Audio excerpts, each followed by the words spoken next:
Hey there, it's Tess, they, them. I hear we need a little bit more gratitude. Well, in this movement snack, we're going to be taking a moment and giving our body a little bit of love, practicing gratitude with the self, so that maybe there's a little bit more gratitude accessible out in the world later on as you go about your day. Without further ado, let's get into it. I'm gonna do this practice seated, but you can do this standing if you want to. All right, we're gonna start from the top down and just move each of our major joints in ways that hopefully feel really good and restorative for you as an individual. Take what works, leave what doesn't. If you feel so inclined to do other movements, follow your curiosity. All right, take your chin down to your chest. Pull your chin back toward your throat as you look up to the ceiling. Couple of good neck nods. Nice and slow, controlled. And then go until you feel something shift or change or evolve. All right, take your right ear to your right shoulder. Inhale up. Left ear to left shoulder. Move back and forth with your breath. Taking a moment to be like, hey, neck, thank you so much for holding up my noggin all day. That's so much work. Your head is heavy. It's a large part of you. Okay, look over your right shoulder. Big inhale. Exhale, center. Inhale, other side. Couple more with breath.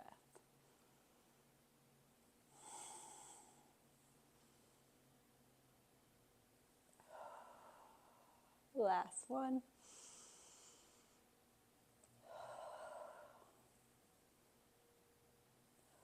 All right, we're gonna get the rest of the spine involved. Couple of seated cat-cows.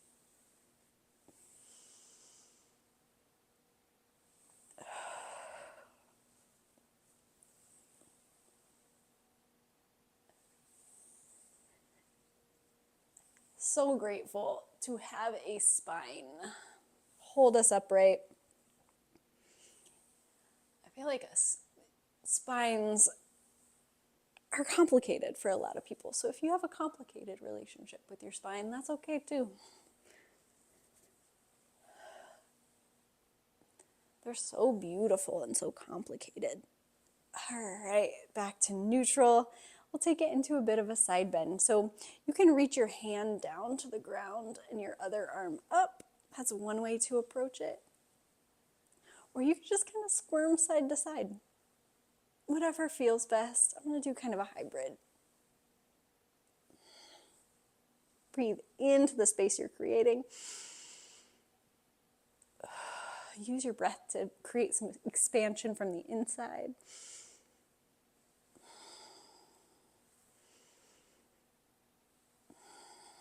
Notice what your neck's doing. Can it still be long?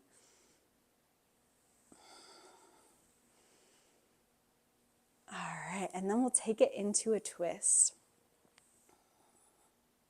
I like to press opposite hand to knee to get a little bit of tension.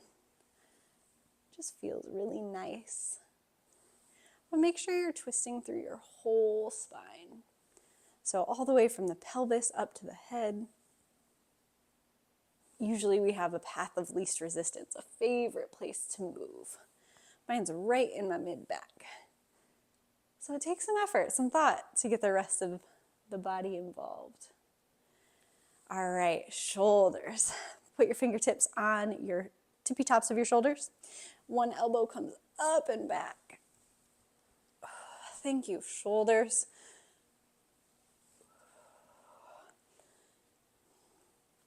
Did you know that your shoulder is only connected to your appendicular skeleton right here at your collarbone? Like this little tiny joint is the only thing holding your shoulder and your whole arm on your body in terms of like joint bone on bone connection. So like pretty rad that your shoulders are able to do so much with such a little connection point. How freaking cool is that? All right, arms out to a T, right arm up, left arm opposite, look to the right, reach to the right, and go back and forth. Couple of times.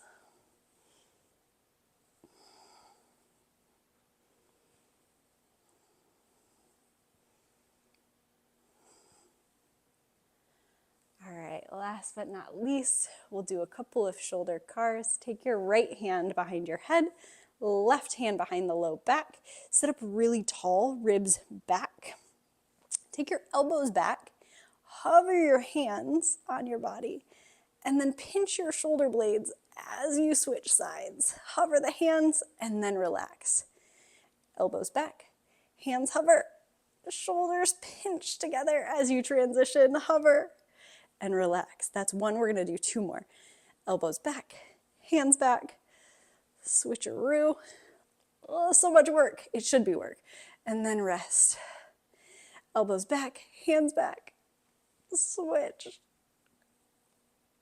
and then rest. If it doesn't feel like work, we're going to do one more. Really think about using your upper back muscles to pinch your shoulder blades together as you make the transition. Elbows back, hands hover, shoulder blades pinch, and wrap it around. Whew, relax. All right, so hip stuff. Go ahead and cross one of your ankles over the other leg, and then hinge your body forward.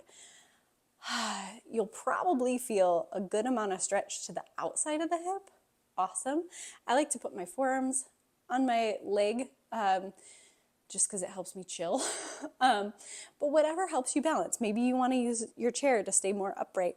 Maybe you want to pitch forward a little bit. Maybe you want to completely fold over your leg. That is not accessible for me and my body, but maybe that's something your body likes to do.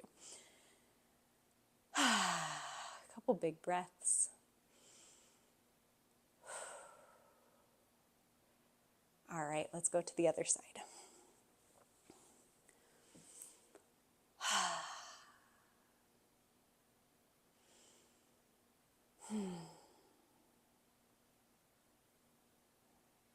If you feel this in your knees at all, feel free to disregard it. Don't worry about getting a hip stretch if it means your knees are a little bit more vulnerable. What you could do is cross your leg a little bit more. That'll take some of the intensity out. You could also think about flexing your foot. And if neither of those things work, just skip it. All right, we're gonna do a stretch for the front of the hip. So sit sideways in your chair and then press your leg back. So I'm still fully supported in my chair, but I'm trying to create some opening in the front of the hip. I love having a chair that has a armrest, I guess you call it, because it helps me stack my rib cage upright. So nice and tall and long. I'm really feeling this at the front of my thigh. If you feel it in your low back, tip forward a little bit and then just worry about hip extension rather than pushing your ribs back. All right, bring that in. Let's switch sides. Couple big breaths. Your hip flexors, what we're stretching now, actually share an attachment point on your low back with your diaphragm. So breathing is super helpful, or can be super helpful, in helping your hips chill out, relax, lengthen out.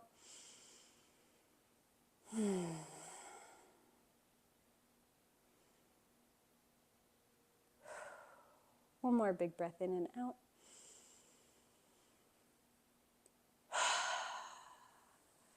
Lastly, we're going to do some ankle work. You can do this with your leg down. I'm going to show you with my leg up just so it's more visible, but essentially just rolling the ankle in a big circle.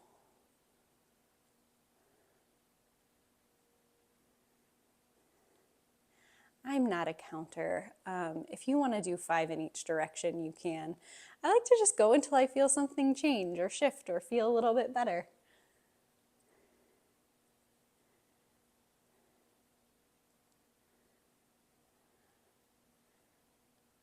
All right. right, staying on this same side.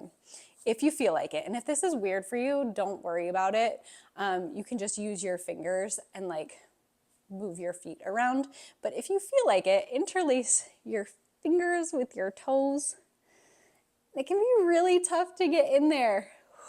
It might be a little painful. Go to the intensity that feels okay to you.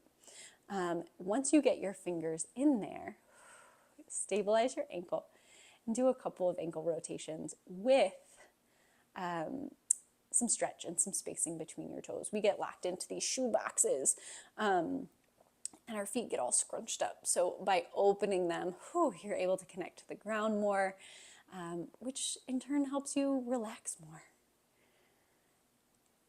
All right. Last little moment of gratitude for your feet, which do so much for you. All right, let's go to the second side. First up, just some ankle circles. Business as usual. About 5 in each direction, or go until you have had your fill.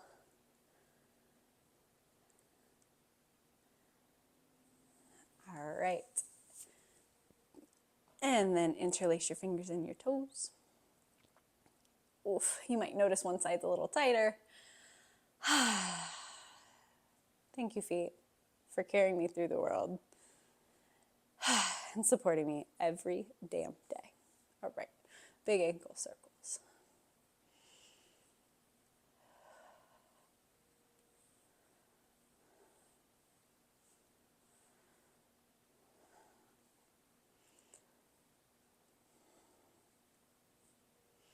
I am so glad you got to spend some time with your sweet body today and give it a little love and gratitude, because it does so much for you. Like, behind the scenes every day, your pancreas is doing things.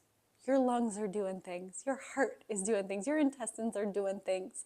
It's working so hard for you all the time. So very proud of you, impressed with you for spending some time and giving it a little gratitude. I hope the rest of your day goes very well, and I will catch you next time. Cheers, y'all.